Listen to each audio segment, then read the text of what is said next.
My name's Ed Piskor, I'm Jim Rugg. and today we're going to take a look at another take of Richard Corben working on some Teenage Mutant Ninja Turtles comics. Man, this is probably the third time that he's played around in that universe. But first, a little bit of business. My new comic, Octobriana 1976, world's first blacklight comic, is now out in stores, comic shops, everywhere. Wherever you buy comics, you can find this. It is printed with fluorescent ink. It glows under a blacklight, unlike any other comic before it, and it's selling well. So thank you everybody who has picked this up so far, and if you're on the fence about it, I recommend grabbing it because we just got a big reorder from Diamond. We're going to sell out of this print run, and I don't know that we're reprinting this book. So thank you all for your support so far. Pick this up now at your comic shop or ask them to order you a copy. And if you're curious about how you make a blacklight comic, the Process Zine, a 350-page PDF that's part artist edition and part journal of my experience making and selling this comic, is available now on my website, jimrugg.com. Patreon.com/Ed Piskor, serializing my current comic project, Red Room. I have 125 pages completed, almost done with the fourth issue. $3 gets you the archive, and issue 1 is almost fully serialized up there as of this recording. I put at least 2 pages up per week, and like I said, $3 gets you the archive. This is what the artwork looks like before the tones get applied. Man, just wait till you see how wet and gory this looks. I love that character design. Task at hand, man. Richard Corben, man. It's called Turtles Take Time. Not to be confused with Turtles in Time, the great Super Nintendo game from like 1992-93. First Mirage color Turtles? No, because the earlier Richard Corben stuff in Turtles reprints, issue 4 or 5, had color Richard Corben Turtles in there. Written by the great Jan Stranad, or as I used to call him back in these days, Jan Strand. I think I still might call him that.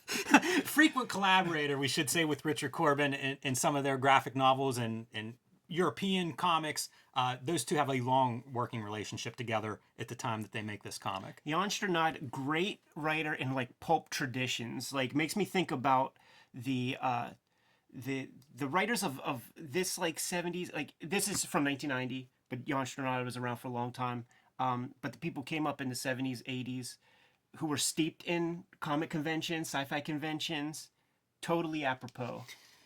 I love this. This is a chaotic, it's pirates and turtles, and even like the background little details, it rewards just staring at this stuff and seeing the amount of detail that Corben's putting in this. I love looking at Corben. Corben goes so freaking hard in this thing, man. Turtles Take Time, it opens up with this pirate sequence, right? Because you want to start off strong. Each of the turtles gets one little kind of like pirate piece. So like, Donatello is missing an eye. Classic. There's one of them has a peg leg. Peg leg. Yeah, there goes the peg leg. And one turtle just gets like a little D'Artagnan kind of mustache. Earl Flynn the turtle. The color, because this is 1990, so Richard Corben doesn't have to do any of his alchemy, playing around with coloring on the different color plates in almost a monochromatic fashion, hoping that the color turns out the way he wants it to. You can go on Comic Art Fans right now, and you could see these pages, like copies of the original. I think it's a blue line method because when you look close, you can see that he made his own registration marks, and there's definitely tape on there. So the tape is either holding a piece of cellophane that contains the lettering, or it contains the black line. Unfortunately, the people who are fans of that and who own this stuff are not clear at all about like what we're really looking at. You know what? It would make sense to me that it's blue line, and I say that because when we interviewed Coop and he talked about making his own blue line, pieces and exposing them for blue line production. Corben, we should take a minute and say, when you talk about what he would do on separations, he would airbrush separations to blend these colors and get effects that looked like no other comics.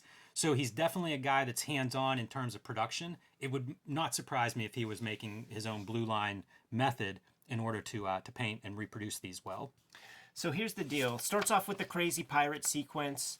They get a hold of this janked up little box, and you get some sense that They know that it's this box that took them there.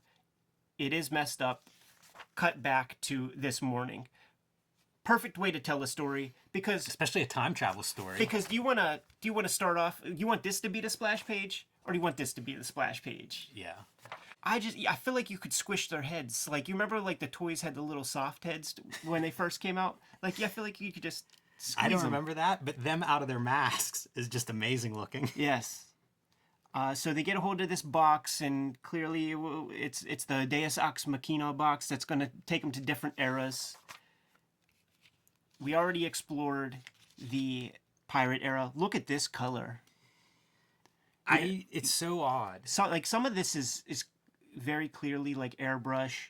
There's other stuff where it's more practical, hands-on paper kind of color dyes or something. But this, I think you get this effect.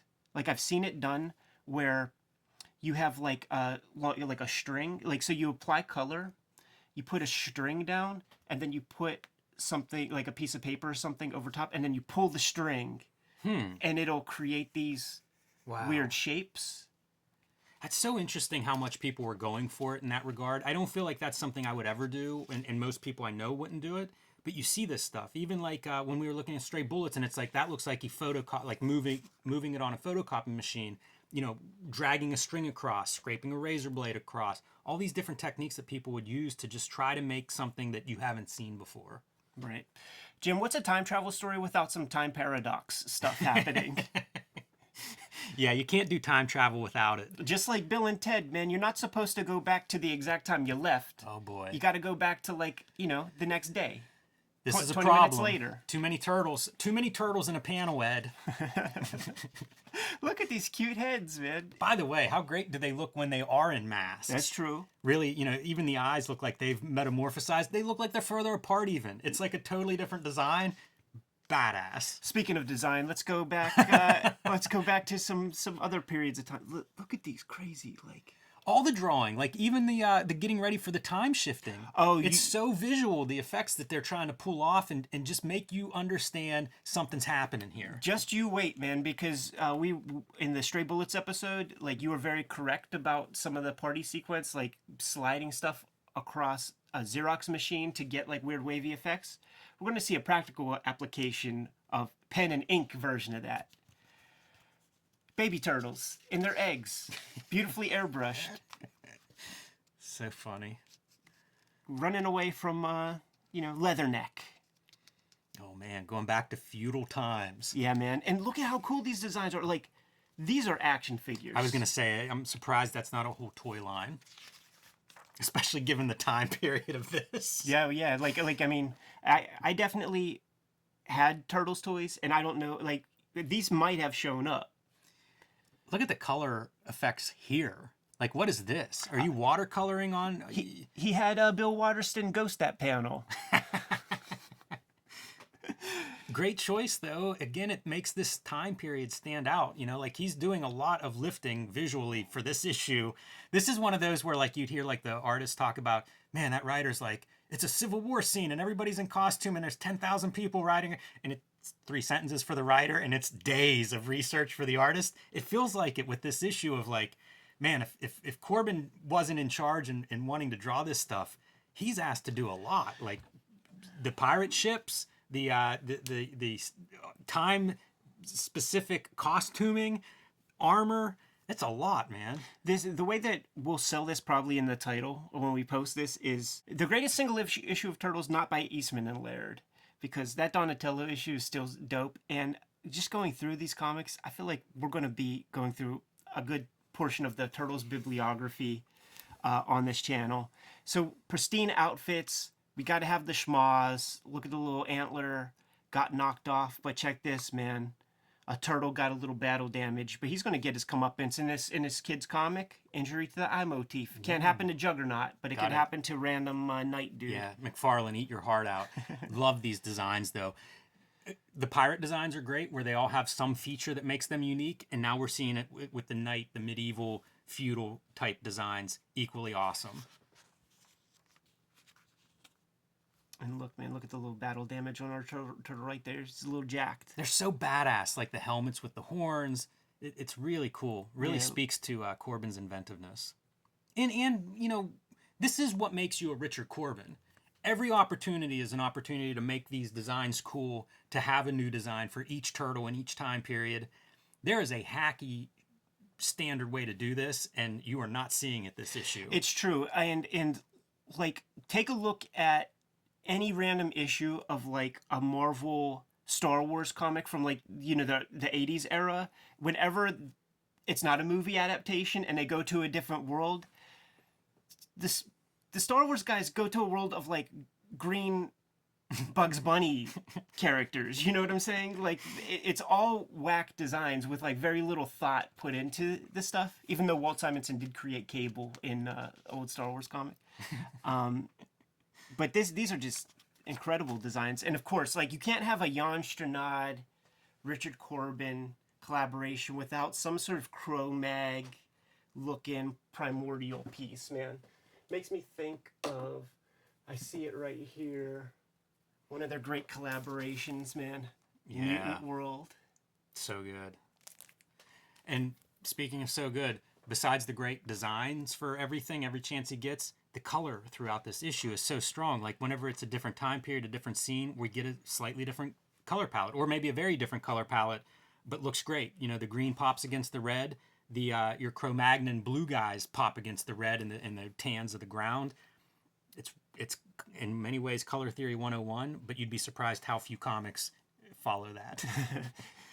You talked about the difference between the designs of like the turtles with the masks on and without, and this is even another approach, man. Kind of like, you know, Cro-Mag brows, you know, set in shadow, extra veins. Love it, man. I love these designs.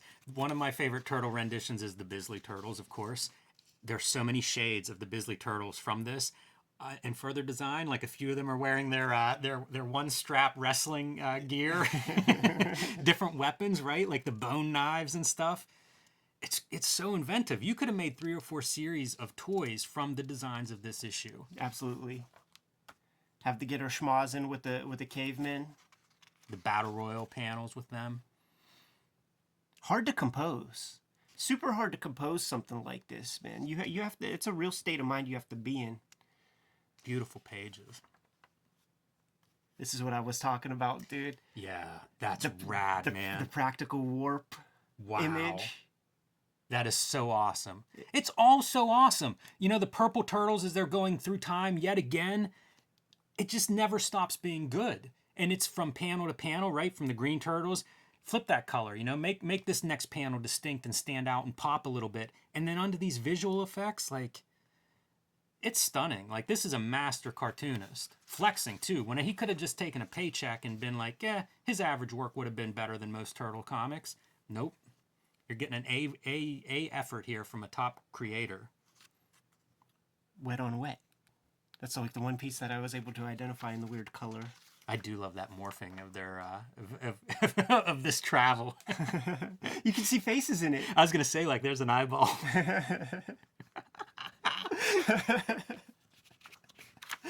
Some splatter effect going on there. And of course, Kayfabers, if you were paying close attention, you see that we visited all past eras, right?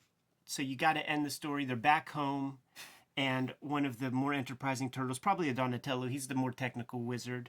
He's like, well, let's go a couple years into the future. The other turtles ain't trying to hear it.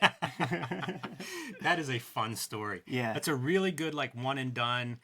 You know, every page is fun. Like, even the ending, that's a great ending with some characterization that's right in line with the turtles, having kind of their little attitude types on display, their personalities. Very fun. Great comic. Super fun. Surely not the last Teenage Mutant Ninja Turtles comic that we're going to be looking at. Raphael one has to come because that's the Kevin Eastman tandem to the Laird Donatello issue. Good stuff. It is good stuff. I'm so happy to talk Richard Corben. So happy to look at Richard Corben. Like, talk about an artist who just pleasure to the eyeballs, man. Probably won't be the last time we look at Richard Corben on this channel Absolutely either. not. Absolutely not, man. There's a lot of stuff. Shit, man. Even this right here is worth a flip. It bums me out that that $5 price tag on there. You got a steal on that one whenever you bought it. Yeah. Kayfabers, like, follow, subscribe to the YouTube channel. Hit the bell. We'll notify you when new videos are available. Octobriana is in stores right now and selling out quickly, so get your hands on that fast. Hit my Patreon up, patreon.com/EdPiscor to check out the latest Red Room comics. Subscribe to the Cartoonist Kayfabe e-newsletter at the links below this video to keep up with everything we're doing. Find Cartoonist Kayfabe t-shirts and merchandise at the links below this video. I haven't drawn a Ninja Turtle in a long time, man. How about you, Jim? Long overdue. Give them the marching orders. Let's go do that. Read more comics.